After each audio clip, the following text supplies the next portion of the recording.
Good evening पहले साथियों। तो साथियों हम देख रहे थे जो राजस्थान CET एग्जाम 2024 है उससे जो रिलेटेड जो क्वेश्चन है वो देख रहे थे साथियों। तो हम देख रहे थे जो राजस्थान का जीके होता है वो देख रहे थे। तो राजस्थान जीके में हमारा आज का टॉपिक रहने वाला है भारत की नदियाँ, यानी कि जो राजस्थान जीके में बहुत सारे टॉपिक होते हैं उनमें से एक टॉपिक हमारा आज का है भारत की नदियाँ। बहुत इंपॉर्टेंट क्वेश्चन है साथियों ये भी, यानी कि इंपॉर्टेंट टॉपिक रहता है भारत की नदियाँ। और ये जितनी भी सरकारी नौकरियाँ होती है, सरकारी की तैयारी करते हो आप, उन सभी के अंदर ये जो क्वेश्चन होते हैं भारत की नदियाँ उनसे भी रिलेटेड क्वेश्चन पूछा जाता है साथियों। सभी परीक्षाओं के लिए इंपॉर्टेंट यानी कि महत्वपूर्ण प्रश्न होते हैं और 50 प्लस से महत्वपूर्ण प्रश्न आज की इस क्लास में हम देखेंगे साथियों। क्लियर हुआ? इसकी जो भारत की नदियाँ उनसे दो क्लासें बनेगी आपकी, एक तो 50 प्लस क्वेश्चन वाली और एक आपकी 55 प्लस वाली। ओके, जिस क्वेश्चन हम देख लेंगे साथियों बारी बारी करके। तो शुरू करते हैं क्लास को। शुरू करने से पहले आपसे छोटी सी रिक्वेस्ट है साथियों कि एग्जाम स्टडी चैनल को सब्सक्राइब करें ताकि सभी क्लास आप तक पहुंचे और किसी भी क्लास से आप वंचित ना रहें साथियों। तो देखो इसमें पहला क्वेश्चन है आज का कि निम्नलिखित में से कौन सी नदी द्रोणी में स्थित है। जो नदी द्रोणी होती है वो क्या होती है? तो नदी द्रोणी होती है एक जल ग्रहण का एक बड़ा क्षेत्र होता है, उसे नदी द्रोणी के नाम से जाना जाता है। एक महानदी है जो नदी द्रोणी क्षेत्र में आती है साथियों। बड़ी नदियों के जो जल ग्रहण क्षेत्र को होते हैं नदी द्रोणी कहते हैं। नदी द्रोणी का आकार बड़ा होता है साथियों। ओके, नदी द्रोणी यानी कि जो जैसे नदियाँ होती हैं और उसका जो ग्रहण होता है यानी कि बड़ा, जैसे और ये सारी नदियाँ उसमें जाकर गिरती है तो उसे क्या कहते हैं? नदी द्रोणी कहते हैं। और महानदी एक नदी द्रोणी है साथियों। दूसरा क्वेश्चन है कि क्या नाम है दूसरे क्वेश्चन का? दूसरा क्वेश्चन पढ़ेंगे साथियों हम कि त्रयभंकेश्वर निम्नलिखित में से किस नदी का उद्गम स्थल है? क्या नाम है? त्रयभंकेश्वर जो महानदी नदी का जो उद्गम स्थान होता है वो कौन सा स्थान है? तो गोदावरी स्थान है साथियों। गोदावरी नदी महाराष्ट्र में नासिक के पास त्रयभंकेश्वर से निकलती है। कौन सी नदी है? जो गोदावरी नदी वो कहाँ से निकलती है? त्रयभंकेश्वर से निकलती है। उसके पास में एक नासिक है, महाराष्ट्र में नासिक, उसके पास से निकलती है। और ये भारत की सबसे बड़ी प्रायद्वीप नदी प्रणाली और तीसरे सबसे बड़ी नदी है साथियों। जो भारत की सबसे तीसरी बड़ी नदी है वो कौन सी है? त्रयभंकेश्वर नदी है। और सॉरी गोदावरी नदी है। और ये प्रायद्वीप की नदी जो प्रणाली होती है वहाँ से ये अपना निकलती है साथियों। तीसरा क्वेश्चन है कि निम्नलिखित में से कौन सी नदी भारतीय हिमालय से निकलती है? जो भारत की ऐसी कौन सी नदी है साथियों जो हिमालय से निकलती है? यमुना नदी है जो हिमालय पर्वत से निकलती है। और ये हिमालय भारत की नदी है और ये गंगा नदी सबसे बड़ी सहायक नदी है साथियों। कौन सी है? यमुना है जो गंगा नदी की सबसे बड़ी सहायक नदी है साथियों। आपसे पूछ लिया जाए परीक्षा में कि गंगा नदी की सबसे बड़ी सहायक नदी का नाम बताओ, तो आपको लिखना है यमुना नदी। कौन सी? यमुना नदी पर आपको टिक कर देना है।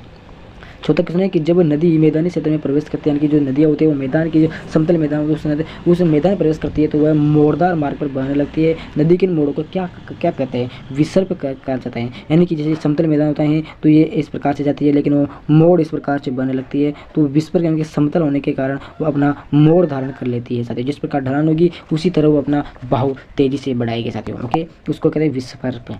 पांचवा क्वेश्चन है कि निम्नलिखित में से कौन सी नदी पंचनाद में शामिल नहीं है? क्या है? निम्नलिखित में से ऐसी कौन सी नदी है जो पंचनाद में शामिल नहीं है? सिंधु नदी है साथियों। पंचनाद नामक पंजाब की 5 नदियाँ, पंचनाद किसे कहते हैं? जो पंजाब की 5 नदियाँ हैं उसको पंचनाद कहते हैं। और जो पंजाब में 5 नदियाँ कौन कौन सी? सतलुज, ब्यास, रावी, चिनाब और झेलम, ये 5 नदियाँ हैं साथियों जो पंजाब राज्य के अंदर बहती है। सभी 5 नदियाँ सिंधु नदी की सहायक नदियाँ हैं।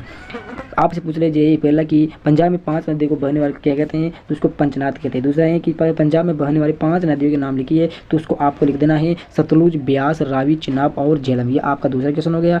तीसरा क्वेश्चन पूछ लिया जाए कि सिंधु नदी की 5 नदियों की आपको सहायक नदियों को आपको नाम बताइए, तो आपको सतलुज, ब्यास, रावी, चिनाब और झेलम लिख देना है। और ऐसी 5 नदियों के नाम बताओ जिसको पंचनाद कहते हैं और कहाँ पर स्थित है, तो ये लिखकर आपको पंजाब कर दें। इससे आपके 4-5 क्वेश्चन बनेंगे साथियों, इसलिए आपको अच्छी तरीके से इस क्वेश्चन को याद रखना इंपॉर्टेंट है साथियों ये क्वेश्चन।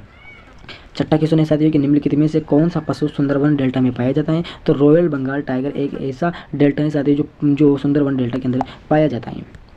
सातवां है कि गंगा नदी की मुख्य धारा को क्या कहते हैं? यानी कि जो जहाँ से वो धारा निकलती है तो गंगा निकलती है तो उसको क्या कहते हैं साथियों? तो उससे कहते हैं भागीरथ से निकलती है साथियों। गंगा की मुख्य धारा को भागीरथ कहा जाता है। ये उत्तराखंड के देवप्रयाग में अलकनंदा से जुड़ती है साथियों। भागीरथ कहाँ पर स्थित है? उत्तराखंड में। और कहाँ से निकलती है? देवप्रयाग अलकनंदा से जुड़ती है साथियों। क्लियर हुआ? ओके, इस क्वेश्चन को आपको अच्छी तरीके से याद रखना है। आठवां है कि निम्न में से कौन सा शहर गंगा और यमुना नदी के संगम पर स्थित है, यानी कि उसके किनारों पर स्थित है? तो इलाहाबाद एक ऐसा शहर है साथियों जो गंगा और यमुना के जो संगम यानी कि जो उसका मिलान होता है वहाँ पर वो स्थित है साथियों। नवा क्वेश्चन है कि गंगा ब्रह्मपुत्र बेसिन के अक्षांशों के बीच में स्थित है। तो क्या गंगा और ब्रह्मपुत्र दोनों नदियाँ उसका बेसिन है जो कहाँ पर कौन से अक्षांश पर स्थित है? तो इसका उत्तर हो जाएगा 10 डिग्री और 30 डिग्री तक। गंगा और ब्रह्मपुत्र बेसिन 10 डिग्री और 30 डिग्री अक्षांशों के बीच में स्थित है। नॉर्थ है साथियों, यहाँ पर दक्षिण हो जाएगा। ओके, 10 डिग्री दक्षिण और 30 डिग्री दक्षिण में है साथियों। इस प्रकार से आपको लिखना नॉर्थ, एन का मतलब नॉर्थ। 10वां है कि निम्नलिखित में से कौन सी नदी भ्रंश घाटी से होकर गुजरती है? एक तापी नदी है साथियों, जो भ्रंश घाटी से होकर गुजरती है साथियों। 11वां क्वेश्चन है कि किस नदी को बंगाल का शोक कहा जाता है? दामोदर नदी। दामोदर नदी को बंगाल का शोक कहा जाता है तथा कोसी नदी को बिहार का शोक कहा जाता है। क्लियर हुआ? 12वां क्वेश्चन है कि निम्नलिखित में से कौन सी नदी सिंधु नदी की सहायक नदी है?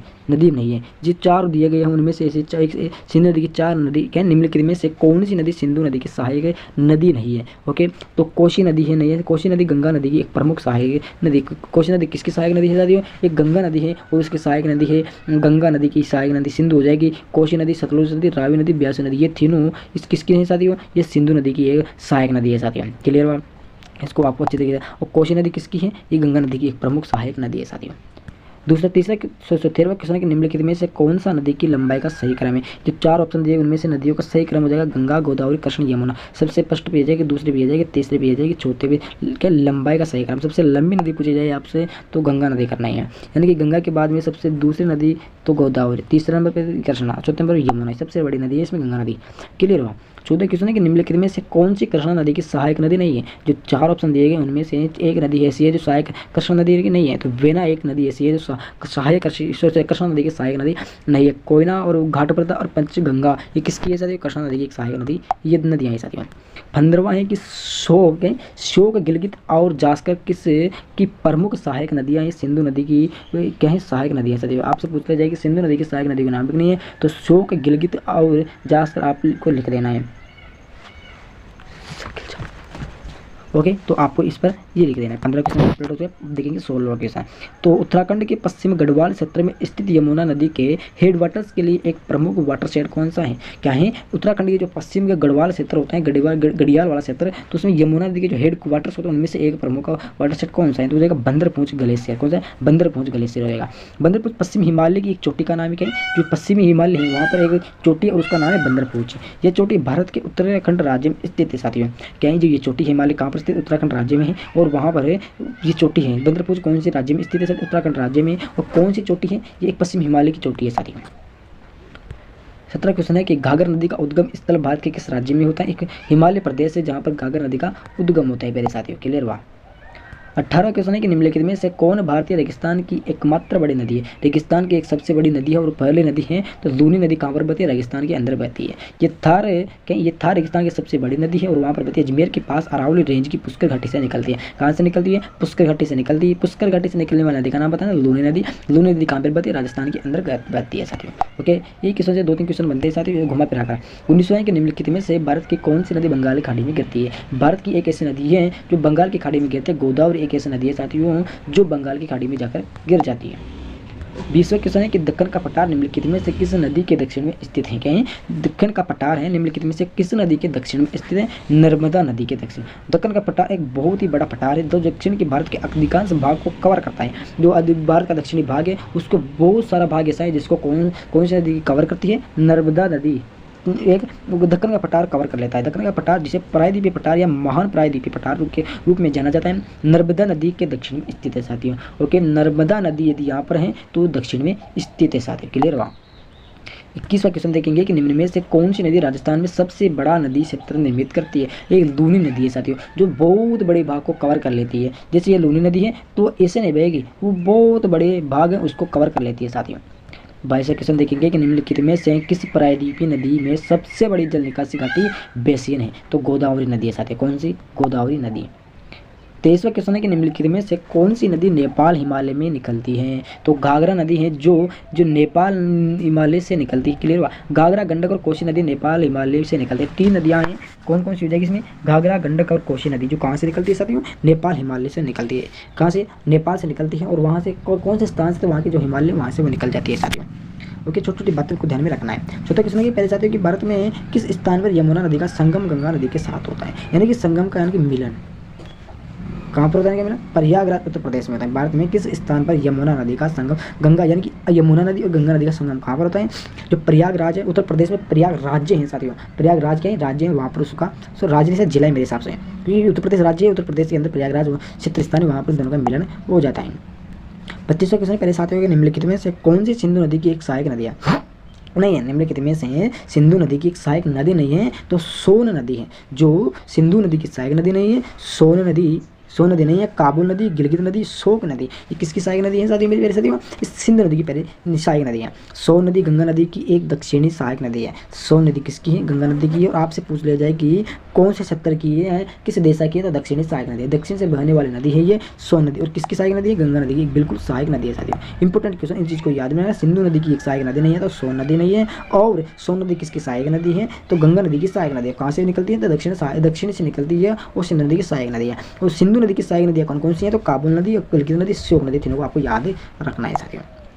26वां क्वेश्चन है कि अलकनंदा भारत में भागीरथी नदी में कहाँ मिलती है। अलकनंदा जो नदी है वो भारत में कहाँ पर मिलती है, तो भागीरथ नदी में मिलती है, लेकिन कौन से स्थान पर, तो देवप्रयाग में मिलती है। क्लियर हुआ, देवप्रयाग में अलकनंदा और भागीरथ का संगम यानी कि मिल जाती है। और इसके बाद अलकनंदा नाम समाप्त होकर केवल गंगा नाम रह जाता है। अलकनंदा यदि भागीरथ में मिल जाती है, ओके क्लियर हो जाता है, लेकिन अलकनंदा और भागीरथ नदी में कहाँ मिलती है, दोनों नदियाँ किसमें, गंगा में मिल जाने के बाद उसका नाम अलकनंदा नहीं रहेगा, ओनली फॉर गंगा रह जाएगा साथियों। क्लियर, दोबारा इस नोट को दोबारा पढ़ो, देवप्रयाग में अलकनंदा और भागीरथ का संगम होता है और इसके बाद अलकनंदा नाम समाप्त हो जाता है। जो अलकनंदा नाम है वो समाप्त हो जाता है, भागीरथ भी समाप्त हो जाता है, कि ओनली फॉर गंगा का नाम रह जाता है साथियों। दोनों का नाम समाप्त हो, दोनों उसमें मिल जाते हैं वहाँ पर जाने के बाद। 27वां क्वेश्चन है कि भारत के किस राज्य में महानदी बेसिन का विस्तार नहीं है। जो भारत का ऐसा कौन सा राज्य है जहाँ महानदी बेसिन का विस्तार यानी कि फैली नहीं हुई है। उत्तर प्रदेश एक ऐसा राज्य है जहाँ पर महानदी बेसिन फैली हुई नहीं है साथियों, ओके, और सारे राज्य में फैली हुई है जहाँ से वो निकलती है। 28वां कि गंगा का मैदान किन दो नदियों के बीच फैला हुआ है। जो गंगा का मैदान कौन सी दो नदियों के बीच में फैला हुआ है, घग्गर और तीस्ता, दोनों एक ऐसी नदी है साथियों। जो गंगा का मैदान है वो दोनों नदियाँ उसको कवर कर लेती है, ओके, दोनों जो गंगा का मैदान दूर दूर तक घग्गर और तीस्ता नदी है वो अपने पानी से ढक लेती है, इसलिए दोनों पानी फैला हुआ है इसके ऊपर, मैदान के ऊपर, गंगा का मैदान में, ओके। 29वां क्वेश्चन देखेंगे हम कि नामचा बरवा से यूटर्न लेने पर, क्या है, नामचा बरवा वहाँ से यूटर्न यानी कि घूम लेने पर, घुमाए होते हैं उसको यूटर्न कर लेते हैं, तो ब्रह्मपुत्र नदी किस राज्य में प्रवेश करती है, तो वहाँ से यूटर्न लेने पर अरुणाचल प्रदेश में हमें वो वापस मिल जाएगी साथियों। ब्रह्मपुत्र नदी नामचा बरवा तक पहुँचने पर यूटर्न ले लेती है और एक गाज के माध्यम से अरुणाचल प्रदेश भारत में प्रवेश करती है। क्लियर हुआ, जो नामचा बरवा नदी है वो यूटर्न ले लेती है, वहाँ से घूम जाती है, इसलिए वो फिर कहाँ से कहाँ पर मिलेगी, वो अरुणाचल प्रदेश में हमको वापस मिल जाएगी और भारत में प्रवेश करती है। 30वां है कि कृष्णा नदी का उद्गम स्थल कौन सी पर्वत श्रृंखला से है। जो कृष्णा नदी है उसका उद्गम कहाँ से निकलती है, तो सहादी श्रृंखला से निकलती है। कृष्णा नदी दक्षिण भारत की एक महत्वपूर्ण नदी है। जो कृष्णा नदी वो कहाँ की है, दक्षिण भारत की एक बहुत ही महत्वपूर्ण नदी है। ये पश्चिम से पूर्व की ओर बहती है। कहाँ से, ये पश्चिम है तो ये पूर्व से की ओर बहेगी साथियों, कि इधर पूर्व हो गया और इधर पश्चिम हो गया, हो गया, तो इस तरफ से इस तरफ बहती है वो। क्लियर हुआ, इसका उद्गम महाराष्ट्र में महाबलेश्वर के समीप घाट श्रृंखला से होते हैं। कहाँ से, महाराष्ट्र राज्य में होते हैं। वहाँ कौन से स्थान से होता है, महाबलेश्वर के जो घाट होते हैं वहाँ से निकलती है, जो भारत के पश्चिमी समुद्र तट से अधिक दूर नहीं है। जो भारत की जो पश्चिमी क्षेत्र वहाँ पर एक समुद्र तट है उससे वो ज़्यादा दूर नहीं है। यदि आप जाना चाहो तो वहाँ जा सकते हो। 31वां है कि मध्य प्रदेश के मालवा पठार में मऊ के पास कौन सी नदी निकलती है। मध्य प्रदेश में मालवा पठार है और वहाँ से कौन सी नदी निकलती है, तो वहाँ से चंबल नदी चंबल नदी कहाँ पर बहती है, कोटा में बहती है साथियों। चंबल नदी मध्य प्रदेश के मालवा पठार में महू में निकलती है। कहाँ से, क्या है, चंबल नदी मध्य प्रदेश के मालवा पठार में मऊ एक ऐसा क्षेत्र जहाँ पर वो निकलती है और कहाँ पर बहती जाती है, कोटा नदी कहाँ पर स्थित है, कोटा के अंदर स्थित है साथियों। क्लियर हुआ। 32वां क्वेश्चन है कि मोरैन शब्द का क्या अर्थ है, तो मोरैन शब्द का अर्थ है ग्लेशियर द्वारा परिवहन और जमा किए गए सामग्री। मोरैन गतिशील हिमनद द्वारा छोड़ा गया पदार्थ है। हिमनद के द्वारा ये सामग्री आमतौर पर मिट्टी और चट्टान है। क्या है, आमतौर पर मिट्टी और चट्टान है। 33वां कि बीकानेर में कौन दामोदर नदी की सहायक नदी नहीं है। 4 ऑप्शन दिए गए, उनमें से दामोदर नदी की सहायक नदी नहीं है बराकर, और इनमें से जो कांग साबती, शिलावती, रूपनारायण, तीनों नदियाँ किसकी नदी हैं, दामोदर नदी की एक सहायक नदियाँ हैं। आपको ये जो नदियाँ की जो सहायक नदियाँ उनसे याद रखना है, क्योंकि ये जीके के अंदर आते हैं लेकिन नदियाँ टॉपिक बन जाते हैं बाद में, ये तो जीके ही ना, इसलिए। 34वां क्वेश्चन है कि प्राचीन काल में किस नदी को तमिल में पुन्नी के नाम से जाना जाता है। तमिल के अंदर जो नदी है, प्राचीन काल में किस नदी, ऐसी कौन सी नदी है उसको जो तमिल के अंदर पुन्नी यानी कि तमिलनाडु में तमिल भाषा उसको पुन्नी के नाम से जाना जाता था, जो कर्नाटक और तमिलनाडु राज्यों से होकर दक्षिण पूर्व से बहने वाली चौथी सबसे बड़ी नदी है। कर्नाटक और तमिलनाडु राज्यों से होकर दक्षिण पूर्व की दिशा में बहने वाली जो चौथी सबसे बड़ी, उसका आपको नाम लिखना है, तो उसका नाम हो जाएगा कावेरी नदी। कौन सी, कावेरी नदी को तमिल के अंदर पहले पुन्नी के नाम से जाना जाता था साथियों। क्लियर हुआ। 35वां क्वेश्चन देखेंगे हम पहले साथियों कि सतलुज और काली नदियों के बीच स्थित हिमालय के हिस्से को किस हिमालय के रूप में जाना जाता है? तो कुमाऊं हिमालय के रूप में उसको जाना जाता है। 36वां क्वेश्चन है कि मूसी नदी निम्नलिखित में से किस नदी की सहायक नदी नहीं है? मूसी नदी निम्नलिखित में से किस नदी की सहायक नदी नहीं है? यह कृष्णा नदी है, उसकी सहायक नदी नहीं है। ओके, मूसी नदी तेलंगाना से होकर बहने वाले दक्कन के पठार में कृष्णा नदी की सहायक नदी है। ओके, 36वां क्वेश्चन है कि नासिक, तरियाभंग और भद्राचलम के तीर्थ स्थल निम्नलिखित में से किस नदी के तट पर स्थित है? तो उत्तर है इसमें गोदावरी। क्या हो जाएगा? गोदावरी। 38वां है कि निम्नलिखित में से किस नदी को वित्त कहा जाता है? वित्त कहा जाता है। तो झेलम नदी को क्या कहते हैं? वित्त नदी कहा जाता है। 39वां की गंगा नदी की किस उत्तरी तट की सहायक नदी काली गंडक और त्रिशुलंगा नामक दो धाराओं से मिलकर बनी है? एक गंडक नदी है जो काली गंडक और त्रिशुलंगा नामक दो धाराओं से मिलकर बनी है। त्रिशूल गंगा के निम्नलिखित में से कौन एक परायद्वीपीय नदी नहीं है? एक नदी है नर्मदा, जो परायद्वीपीय नदी है साथी। ओके, 41वां कि कौन सा नदी बेसिन 65,145 किलोमीटर वर्ग किलोमीटर के क्षेत्रफल में फैला हुआ है, जिसमें से लगभग 80% महाराष्ट्र में स्थित है? एक संयुक्त तापीय बेसिन है जो नदी बेसिन है और 65,145 वर्ग किलोमीटर के क्षेत्र में फैला हुआ है, जिसमें लगभग 80% महाराष्ट्र में स्थित। जो तापी बेसिन है वो कहाँ पर सबसे ज़्यादा? महाराष्ट्र में स्थित है साथी। आपसे पूछ लीजिए कि तापी नदी सबसे ज़्यादा कहाँ पर स्थित है? तो आपको लिखना है महाराष्ट्र में। और कितने परसेंट? 80%। 42वां क्वेश्चन है कि निम्नलिखित में से कौन सी नदी कश्मीर के दक्षिण पूर्व भाग में वेरीनाग में झरने से निकलती है?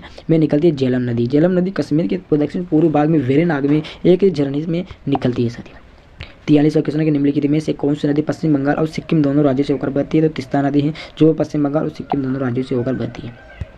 44वां है कि मध्य भारत के बुंदेलखंड क्षेत्र की प्रमुख नदियों में से एक नदी कौन सी नदी दो राज्यों से होकर बहती है? तो मध्य प्रदेश और उत्तर प्रदेश से होकर बहती है। कौन सी नदी है साथियों? वो आपको लिखना है, उसमें प्रमुख नदियों में से है। ओके, मध्य प्रदेश के बुंदेलखंड के क्षेत्र की से। अब आपके अगला प्रश्न है 45 नंबर का कि निम्नलिखित में से कौन सी हिमपात वाली नदी है? यमुना नदी आपको टिक कर देना है। 46वां क्वेश्चन है कि निम्नलिखित में से कौन गंगा नदी की एक सहायक नदी है? तो आपको लिखना है इसमें घाघरा नदी है, जो गंगा नदी की सहायक नदी। घाघरा गंगा नदी की एक सहायक नदी है साथियों। और क्या लिखा है इसमें? बहुत इंपॉर्टेंट चीज़ लिखी साथियों इसमें कि यह दक्षिणी तिब्बत स्वायत्त क्षेत्र चीन के उच्च हिमालय में कर्नाली क्षेत्र के रूप में उगती है। कहाँ पर? चीन के उच्च हिमालय क्षेत्र में, और नेपाल से दक्षिण पूर्व में बहती है। ओके, 47वां क्वेश्चन है कि कौन सा नदी बेसिन 8,60,000 किलोमीटर वर्ग किलोमीटर के क्षेत्र को कवर करता है और 11 भारतीय राज्यों में फैला हुआ है? गंगा बेसिन बहुत बड़ी नदी है साथियों, जो 8,60,000 वर्ग किलोमीटर के क्षेत्र में फैला हुआ है मेरे भाई, और 11 राज्यों, भारत के जो 11 राज्य उनको कवर करता है। कौन सा नदी बेसिन है? वो गंगा बेसिन रहेगा इसमें। ओके, 48वां क्वेश्चन है साथियों कि कौन सी नदी कर्नाटक में कुंचिकल जलप्रपात बनाती है? तो वराही नदी कर्नाटक में कुंचिकल जलप्रपात बनाती है। कौन सी नदी? वराही नदी है। और कहाँ पर बनाती है? कर्नाटक में कुंचिकल जलप्रपात। कौन सा जलप्रपात? कुंचिकल जलप्रपात। 49वां क्वेश्चन है कि सिंधु नदी को लगभग 2,500 साल पहले ईरानियों और यूनानियों द्वारा क्या कहा जाता था? हिंदू। जो सिंधु नदी है उसको क्या कहा जाता था? हिंदू कहा जाता था, ईरानियों और यूनानियों के द्वारा। 50वां क्वेश्चन है कि केंद्रीय सिक्का या गुंबद जैसी संरचना से अलग अलग दिशाओं में धाराओं के प्रभावित होने पर कौन सा जल निकासी पैटर्न बनता था? तो उसका नाम है आर्य पैटर्न। कौन सा? आर्य पैटर्न है। 51वां है कि अरुणाचल प्रदेश में ब्रह्मपुत्र नदी को किस नाम से जाना जाता है? तो दिहांग। वर्तमान में अरुणाचल प्रदेश में ब्रह्मपुत्र नदी को किस नाम से जाना जाता है? तो उसको दिहांग के नाम से जाना जाता है। 52 नंबर का क्वेश्चन है कि निम्नलिखित में से किस नदी की सहायक नदी दिहिंग नदी है? सहायक नदी दिहिंग नदी है, तो ब्रह्मपुत्र नदी है। दिहिंग नदी को बुड्ढी दिहिंग और दिहोंग के से भी जाना जाता है, जिसका अर्थ है कि चौड़ी नदी। ओके, दिहिंग नदी पूर्वोत्तर राज्य में उत्तरी असम में ब्रह्मपुत्र नदी की सबसे महत्वपूर्ण सहायक नदियों में से एक है साथियों। ओके साथियों, ये क्वेश्चन हमारा हो चुके 52 क्वेश्चन कंप्लीट थे नदियों से रिलेटेड। कल देखेंगे पूरे 55 54 क्वेश्चन। ओके साथियों, कल से भी भाई तैयार रखो। 7 बजे क्लास आ जाती है आपकी। ओके साथियों, जय हिंद जय भारत।